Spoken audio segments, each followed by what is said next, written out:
The alien girl laughed at the human boy in class. Then an ancient war fleet appeared over Earth because of him. The galaxy demanded his surrender or his loyalty, and something far worse was already coming. Was humanity about to save the stars or doom them all?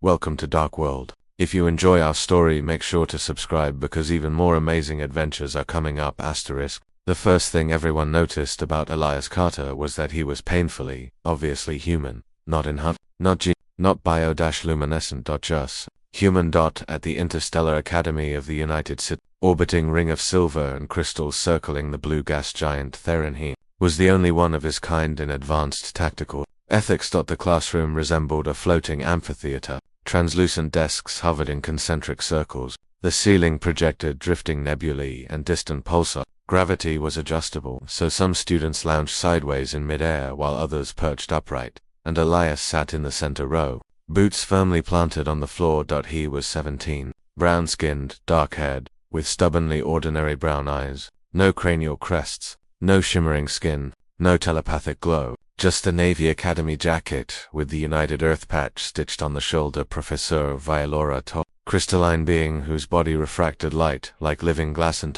today's discussion, tactical asymmetry in pre-hyperlight civilizations. A slender silver-blue girl raised her hand. Her name was Lyrixa of House Sorellen. Her species resembled humanoids sculpted from starlight. Long luminous hair drifted around her head like liquid aurora. Her eyes shimmered with prismatic layers, reflecting thought patterns as faint fractal ripples. Primitive civilizations, Lyrixa said, voice, musical and faintly harmonic, are statistically predictable. Without advanced weaponry, they collapse within one planetary cycle when faced with superior force. Several students pulsed agreement in various alien ways, flashing by. Telepathic murmurs, rippling exoskeletons. Professor Vela's facets glinted. Counterpoint. Silence. Then, against his better judgment, Elias raised his hand. The room dimmed slightly as attention focused on him. Yes, human, Lyrixa said, her lips curving faintly. Elias swallowed. That's not always true. A faint murmur rolled through the amphitheater. Lyrixa tilted her head. Your species has no interstellar military history predating Council contact. You nearly destroyed yourselves with fission weapons before achieving planetary unity. A few students actually laughed. Lyrixa's laugh, however, was distinct. It chimed like crystal bells. It was not cruel, at least not intentionally, but it carried certainty. You are suggesting, she continued, that a species without technological parity could resist a galactic power. Elias' ears burned. He hated public speaking, hated the feeling of being the only human in a room of beings who could calculate orbital trajectories in their heads, but he also hated being dismissed. Yes, he said quietly, because you're measuring strength wrong. Lyrixa arched a luminous brow. Explain. Elias stood. The holographic nebula above flickered as the system recognized him as a speaker. You're assuming war is about power output, he said. Firepower, shields, fleet size. It is, Lyrixa replied smoothly. Sometimes, Elias admitted. But humans learned something early. If you can't win straight, you change the game. A few alien students leaned forward. He continued, voice gaining steadiness. On Earth, smaller forces beat empires. Guerrilla tactics, psychological warfare, sabotage, deception. You don't need better weapons. If you can make the enemy fight the wrong war. Lyrixa's eyes brightened faintly. Historical evidence, she asked. Elias hesitated. He hadn't prepared citations. He hadn't expected to speak. Ripple of laughter spread. Lyrixa's crystalline chuckle rang out again. Without data, she said gently, your assertion is emotional speculation. Professor Vela's form shimmered. Unless the human can provide simulation proof. The amphitheater darkened. A tactical simulation sphere rose from the center, an enormous holographic battlefield. Vela's voice resonated. Scenario, a primitive world, limited technology, facing invasion by a superior armada. Human Elias Carter will command the primitives. A flicker of amusement passed through the class. Lyrixa's smile widened slightly. Opposition commander. Vela continued. Lyrixa of House Sorellen. The laughter stopped. Even Elias blinked. Lyrixa stepped forward, luminous and confident. The simulation ignited. Above them, an alien, our modestly crescent warships descended toward a green-blue planet. On the surface, outdated aircraft, crude missile systems, fragmented nations. Elias felt his heart hammer. This was supposed to be a classroom debate. Instead, he was about to wage a war. Lyrixa's fleet moved first precise, mathematically flawless, orbital dominance in seconds, communications jamming, power grids disabled. Students murmured approval. Eli stared at the planetary map. He knew, couldn't win head dash on. So he did something unexpected. Surrendered. A gasp echoed through the amphitheater. Lyrixa paused, surprised. The primitive government's broadcast. Global capitulation. Her fleet halted bombardment. Then Elias smiled faintly. Hidden beneath civilian transport ships were retrofitted asteroid miners. Every surrender ship launched toward Lyrixa's formation, firing weapons but detonating electromagnetic pulses. The hologram flared. Half her fleet flickered offline. Gasps rippled through the room. Lyrixa's eyes widened. Improvised EMP delivery, she murmured. Elias didn't stop. He initiated misinformation campaigns, fake command signals, civilian drones disguised as warheads, cities going dark to mask troop movements. The simulation grew chaotic. For the first time, Lyrixa's perfect mathematical assault faltered. The amphitheater was silent, and then the simulation froze. Professor Vela's crystalline body refracted sharply. Result, the system announced. Probability of primitive survival, 61%. Shock flooded the chamber. Lyrixa stared at Elias. No laughter now, just calculation. And something else. Interest. But then the professor spoke. Again, however, Vela added slowly. This scenario reveals an anomaly. The holographic display shifted. Deep space. Beyond the simulated invaders. Something else was watching. An unknown fleet. Silent. Observing. The classroom lights brightened. Slightly human. Elias, Vela said carefully. This simulation parameters were standard. He paused. They should not have triggered external observers. The unknown fleet's insignia, pulsed. Recognizable. Ancient. And long classified. Lyric voice dropped to a whisper. That symbol belongs to the Veiled Dominion. A species not seen in centuries. A species that destroyed entire civilizations without warning. The simulation flickered violently. Then every screen in the academy flashed one message. Earth detected, and this time it wasn't a simulation. Asterisk.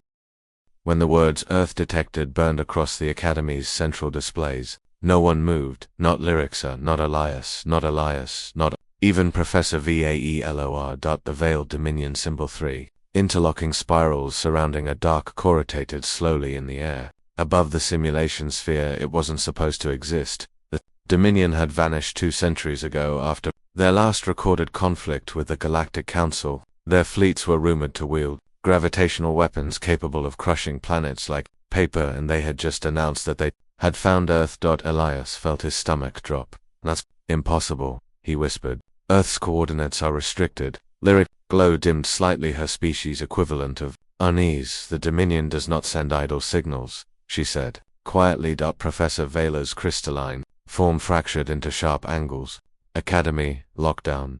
Immediately, the amphitheater sealed. Force fields shimmered over exits. The nebulous ceiling projection vanished, replaced by tactical overlays across every student's wristband. Emergency alerts pulsed. Elias' screen flashed. Red, unidentified fleet approaching Sol Sector. His home, system. His family. He suddenly didn't feel like the primitive human anymore. He felt very small. Lyrixa stepped closer to him. You triggered this, she said, not accusing, but analytical. I ran a simulation. The Dominion may monitor emerging tactical signatures, she replied. Your asymmetrical warfare model may have matched something from their archives. Elias' throat tightened. So because I proved a point in class, some ancient superpower noticed my planet. Before she could respond, the amphitheater floor shifted. The tactical sphere expanded, showing real-time data. A fleet of black, blade-shaped ships slid through space near Earth's orbit. Silent. No transmissions. No demands. Just presence. The Galactic Council insignia appeared beside them, multiple fleets scrambling toward Sol. Lyrixa inhaled sharply. They are not attacking, not yet, Elias muttered. Professor Vela turned toward the students. This class is now conscripted into analysis protocol. We must interpret Dominion intent before escalation. The room buzzed with controlled panic. Lyrixa faced Elias again.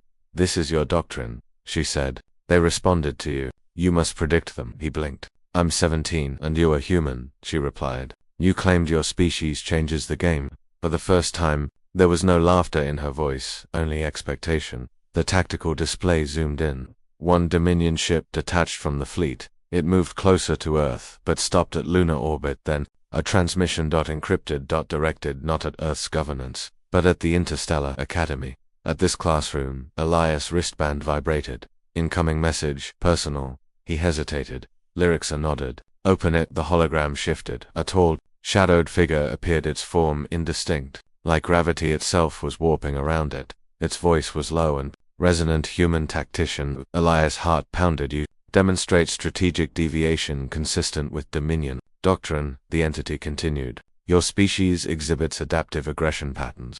The classroom was utterly silent. You are either a threat, it said, or a candidate. Lyrix's eyes flared. Candidate? For what? Elias managed a pause. Then. For ascension. The image flickered, showing glimpses of shattered fleets, broken worlds, civilizations kneeling before Dominion banners. We do not conquer strength, the entity said. We recruit it. Gasps filled the chamber. You have one planetary rotation, the figure continued. Present yourselves for evaluation. The transmission ended. Silence pressed in. Elias felt dizzy. They want to recruit Earth? He asked. Lyrixa shook her head slowly. No, she said. They want to recruit you. Every alien in the room turned toward him. The human boy who had been laughed at an hour ago. Professor Vela's facets shimmered. If the Dominion integrates a human tactician, the balance of power shifts. Lyrixa finished. Elias swallowed. I'm not joining planet-destroying space tyrants. Lyrixa studied him carefully. You may not have a choice. Outside the Academy's transparent hull, distant stars shimmered. Somewhere beyond them, black ships waited. Elias looked at the tactical map of Earth. Small blue. Fragile. His home. His mother's garden. His little sister's school. He clenched his fists. You said humans changed the game. Lyrixa said softly. He met her gaze. Yeah.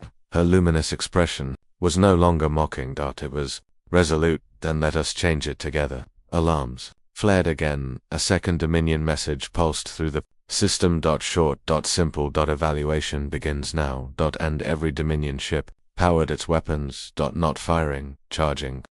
The Dominion fleet did not fire. Instead, space itself bent. A ripple spread from the lead ship toward Earth, like a pebble dropped into the fabric of reality. Professor Vela's voice trembled. Gravitational lens. They are isolating Soul. Elias watched in horror as long-range sensors flickered offline. They're cutting Earth off, he whispered. Not attacking. Lyrixa corrected. Testing. The Dominion symbol reappeared above the tactical display. New projection formed. A battlefield. But this one was different. No planets. No fleets. Just a vast arena suspended in darkness. The shadowed Dominion entity returned. Human Elias Carter, it intoned. You will demonstrate worth. A platform materialized beneath Elias' feet. Before he could protest, gravity inverted. The classroom vanished. He fell and landed hard on metallic ground. When he looked up, he was no longer in the Academy. He stood inside the Dominion arena. Above him stretched an artificial sky of swirling black clouds and fractured stars. Across the field stood Lyrixa. She looked just as startled. So they brought you to... Elias muttered. Evaluation through opposition, she replied, regaining composure. The Dominion voice boomed. Overhead scenario, preservation versus dominance. Between them appeared a small settlement. Holographic civilians clustered behind weak energy barriers. Above, a Dominion dreadnought loomed. Objective parameters flashed in the air. Lyrixa achieved decisive victory. Elias ensures civilian survival. Lyrixa's eyes widened slightly. They are testing our philosophies, she realized. The dreadnought powered up. Lyrixa acted first, analyzing firing arcs, shield frequencies, weapon cycles. Elias looked at the civilians. Terrified. Unarmed. He felt something snap into focus. This isn't about winning, he said quietly. It never was. The dreadnought fired. Lyrixa raised a barrier, deflecting part of the blast, but the shockwave knocked civilians down. She calculated counterattack vectors. Elias ran toward the settlement. What are you doing? She shouted. Buying time. He accessed the simulation controls embedded in his wrist. Instead of targeting the dreadnought, he rerouted power from the settlement's defenses to emergency evacuation tunnels.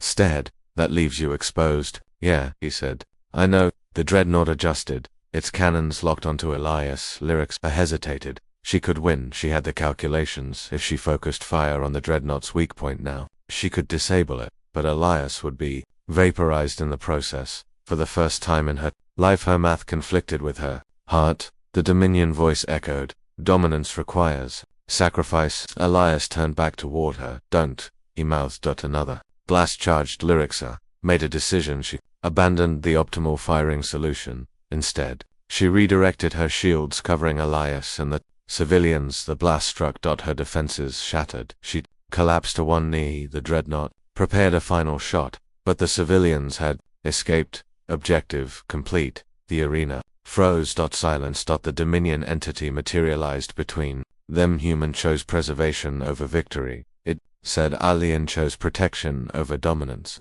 Its shadowed form flickered, unexpected. Elias helped Lyrixa stand. "You could have won," he said. "So could you," she replied softly. The entity studied them. Dominion strength is adaptation through conquest. A pause. But adaptation through cooperation is statistically unstable. Elias smirked faintly. "You sound scared." The arena darkened for the first time. The Dominion's gravitational aura wavered. "Fear is inefficient." "Yeah," Elias said. "So was laughing at humans." Lyrixa almost smiled. The entity's voice deepened. "If integrated, humanity would alter Dominion evolution." It paused. Conclusion pending. The arena began to dissolve. Stars flickered. Reality blurred. Elias felt himself pulled upward, back toward the academy. But just before everything vanished, the Dominion voice whispered, "There is another force approaching your galaxy." And for the first time there was unmistakable urgency in its tone.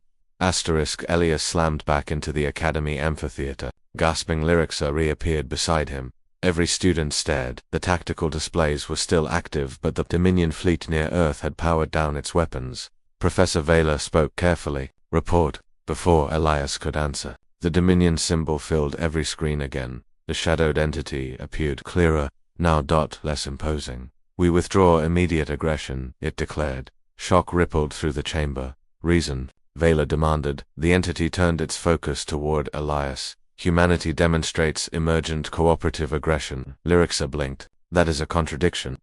"Correct," the entity said. "And it is why you are dangerous." The displays shifted beyond the edge of known space. A massive rift burned open.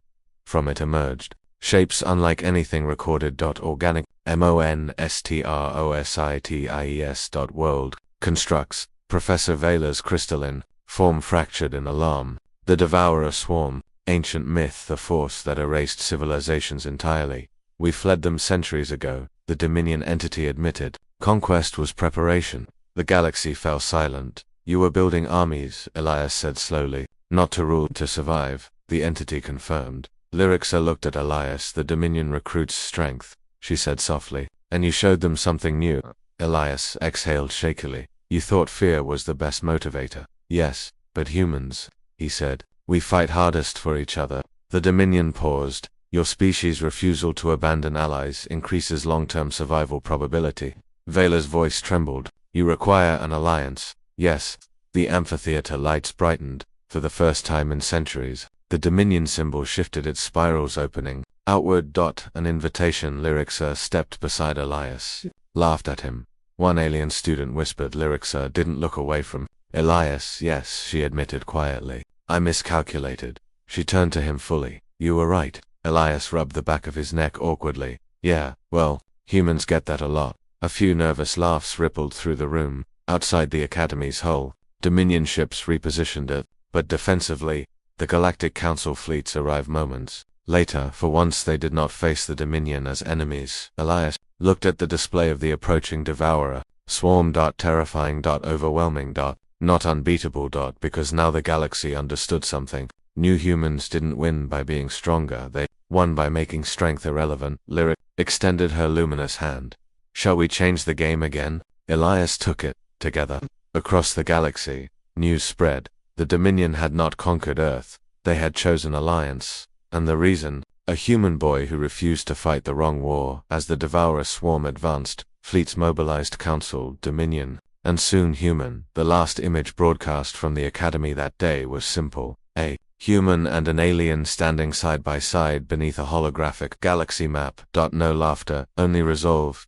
And far beyond the stars, the swarm slowed, as if calculating, as if for the first time in Elias slammed back into the Academy amphitheater. Gasping, Lyrixa reappeared beside him. Every student stared. The tactical displays were still active, but the Dominion fleet near Earth had powered down its weapons. Professor Vela spoke carefully. Report. Before Elias could answer, the Dominion symbol filled every screen again. The shadowed entity appeared clearer, now less imposing. We withdraw immediate aggression, it declared. Shock rippled through the chamber. Reason, Vela demanded. The entity turned its focus toward Elias. Humanity demonstrates emergent cooperative aggression. Lyrixa blinked. That is a contradiction, correct? The entity said. And it is why you are dangerous. The display shifted beyond the edge of known space. A rift burned open. From it emerged shapes unlike anything recorded. Monstrosities. World consuming constructs. Professor Vela's crystalline form fractured in alarm. The Devourer Swarm. Ancient myth. A force that erased civilizations entirely. We fled them centuries ago. The Dominion entity admitted. Conquest was preparation. The galaxy fell silent. You were building armies, Elias said slowly. Not to rule, to survive. The entity confirmed. Lyrixa looked at Elias. The Dominion recruits strength, she said softly. And you showed them something new. Elias exhaled shakily. You thought fear was the best motivator. Yes, but humans, he said. We fight hardest for each other. The Dominion paused. Your species' refusal to abandon allies increases long-term survival probability. Vela's voice trembled. You require an alliance, yes. The amphitheater lights brightened. For the first time in centuries, the Dominion symbol shifted its spirals, opening outward. An invitation. Lyrixa stepped beside Elias. You laughed at him. One alien student whispered. Lyrixa didn't look away from Elias. Yes, she admitted quietly. I miscalculated. She turned to him fully. You were right. Elias rubbed the back of his neck awkwardly. Yeah, well, humans get that a lot. A few nervous laughs rippled through the room. Outside the Academy's hull, Dominion ships repositioned, and not threateningly, but defensively. The Galactic Council fleets arrived moments later. For once, they did not face the Dominion as enemies. Elias looked at the display of the approaching Devourer Swarm. Terrifying. Overwhelming. Not unbeatable. Because now the galaxy understood something. New. Humans didn't win by being stronger, they won by making strength irrelevant. Lyrixa extended her luminous hand. Shall we change the game again? Elias took it. Together across the galaxy, news spread. The Dominion had not conquered Earth. They had chosen alliance. And the reason? A human boy who refused to fight the wrong war. As the Devourer Swarm advanced, fleets mobilized. Council, Dominion, and soon human. The last image broadcast from the Academy that day was simple. A human and an alien standing side by side beneath a holographic galaxy map. No laughter, only resolve. And far beyond the stars, the swarm slowed. As if calculating, as if for the first time